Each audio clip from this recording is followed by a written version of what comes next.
Welcome to the channel and grid on Xbox One X in 4K. Today I'm racing the campaign event Unlimited Power, which sounds pretty awesome. And it is because I get to race super modified tuners. How cool is that? So what I've done, like you do, is spend some of my in-game grid pennies on the MAZDA RX7 PANSPEED. Absolutely love this vehicle in previous games, especially grid series. So let's check this thing out. The first thing I notice is the speed. This is considerably faster than anything else I've driven, I think, so far. Feels really fast. Handling's a little twitchier. I would expect that from a rear wheel. It's got a slide there, look at that. Love it. So I love this about these types of vehicles. Obviously these are the kinds of things you'd normally be drifting in the original grid series. And I just love the looseness and the kick out you can get from these vehicles. Absolutely fantastic. Look at that. The other thing I love about this is all the little pops and hydraulic switches and gearing and stuff I'm hearing. Sounds absolutely awesome. And in terms of vehicle noises in car games, this is the best out there. You know, they really do sound very independent and very realistic. I'm absolutely loving the sounds in this game. I've actually been playing this on my Astro A50s, which are 7-in-1 stereo, and it sounds amazing. It's deafening as well because some of these cars make some serious noise, and you really do get that in the racing experience when you're playing 7-in-1 stereo. I played on some lesser quality headsets as well, just so I could try and see how the sound feels. To be honest, on the cheap headsets like a £20 Turtle Beach Recon, or the Stogers that I was using, which I'll be doing a review for in the not too distant future, they sounded quite nice still, but you do lose, you know, a fair bit of depth in the sound between those, obviously, you know, £20 headsets versus your A50s. Your A50s just got so much more there that you don't notice on a standard headset, and I'm really squirreling out of control here. Big hit. So in terms of control, there's a big difference in class. Now, someone on my Instagram asked me about the individual vehicles, the handling, how that feels. I would say that in the touring car, or the second touring car class, which is the earliest races I put up on the channel, you don't notice as much of a difference between the vehicles, or at least I didn't. I did notice little differences. Obviously the sounds are there for sure, but in terms of handling, I mean, they felt reasonably samey. In the higher touring car classes, there is a difference. You know, I was feeling that quite a bit. I've only driven 2 of these super modifieds, and they were different. You know, there was quite a bit of handling difference. So I think from the very early classes in the game, some of them do feel quite samey, but the deeper into the game you get, the more independent the car, you know, the car's models feel, if you like, or at least that's what I'm feeling or experiencing. Now, the other thing I did this week, which is out of character for me, because I don't normally do it, I'll do my own review normally, and then I'll watch other people's to see how, you know, how I compared. But I went to play multiplayer a couple of times this week, and look at that jostling going on there. They're scrapping for position. That, well, cool. I'm going to be even cooler and slide around all 3 of them and overtake them. Excellent. That was just such good fun. But yeah, I went on multiplayer to try and get some races. Admittedly, it was very late because my sleeping pattern's screwed, because my sleep apnea is just making me fall asleep all day, literally. And I'm waking up at like 12 o'clock at night, and then I get like a couple of hours to play games and go to bed. So it's not much of a life at the moment, but big hit there. But I was trying to get some races in those time frames between 12 and 2, and I couldn't get a race. I tried like 3 times. The thing I did notice is quite cool. It puts you in like a skirmish, so you're in like demolition derby cars. You can drive around, beat the hell out of each other while you're waiting for the race to start. But there were only 2 of us in the race, and when the game loaded, the other guy left. So I don't know if he felt intimidated by my level or something. I'm not massively high, but he was quite low, so it might have been that. But the other thing I did notice was that you have to buy online cars as well. So whether you keep those in your single player, I probably imagine you do, but I haven't had enough chance to actually race or play it as yet. So apologies to anyone that was sort of asking questions on the multiplayer side. I haven't had a chance to really play it yet because I haven't been able to get a match. But I will continue to pursue that, obviously. So with round 1 in the bag, I'll let you guys watch the replay, but I will be back shortly with round 2 and Okutama GP circuit. Enjoy the replay.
So there's those leaderboard times, 3 and a bit seconds above the AI, so a little bit of a lead.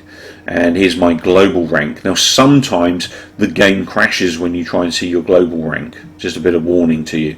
It's a bug that they haven't fixed yet. It's the only thing I've seen yet, really, that's been serious. So 467th in the world there, just over 50% of the leaderboard, so quite happy with that. So now into the next event, which is Unlimited Power Round 2, and we are at a very iconic grid circuit, Okutama GP. Anyone that's played grid before will remember this for drifting. This time around we're doing a time attack, obviously in that super modified tuner class. Now what I thought I'd do here is go into a different viewpoint, so I've gone into the grill viewpoint, as I haven't done any videos for this viewpoint as yet. Now this is by far the fastest viewpoint you get in the game, and it's, personally, I think it's probably one of the most difficult, other than cockpit mode, to race in the game, because everything comes up on you a lot quicker, and also you see a lot less of the circuit because you're so low down most of the time. Oh, he's braking really heavy. Hit him right up the backside. That didn't help. He's gone amber, so if I hit him again he's going to go red and get upset with me.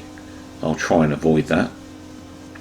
But yeah, going back to what I was saying at the end of the last race, you know, I went online, try and get some races, couldn't get races, and I was just curious as to why I couldn't get races. There doesn't seem to be many people playing it online, which kind of normally is an indicator that there aren't many people playing the game in general, which I think is a crying shame, because this is a fantastic game, and as a result I thought I want to see what reviewers are saying about this. So I was quite surprised. A lot of reviewers communicating things like, you know, this game stealing Rewind from other games, which is absolute bullshit, because Grid Race Driver was the very first game to have a Rewind feature. As far as I remember, I played a lot of racing games over the past, you know, 30 plus years, so I know my racing games pretty well, and I'm certain that Rewind came from this series, you know, the Grid series. The other thing I heard was, you know, praise about the AI and how great it is and how they've actually fixed it and yada yada yada, and it's again bullshit. The AI in this game has always been really good. It's always been intelligent. It drives around you, not through you, like lots of the other games. You see the AI tussle for spots, you see them have accidents, you see AI deliberately blocking you trying to get past. You'll also experience AI getting annoyed with you because you're clipping them or tapping them up the rear all the time. You know, they're like real people. You know, being hit up in the backside in a vehicle is not a lot of fun. You know, it's a bit of a jolt, and obviously if someone keeps doing that, you as a person would get really frustrated and annoyed with them, and that's exactly what happens in this game.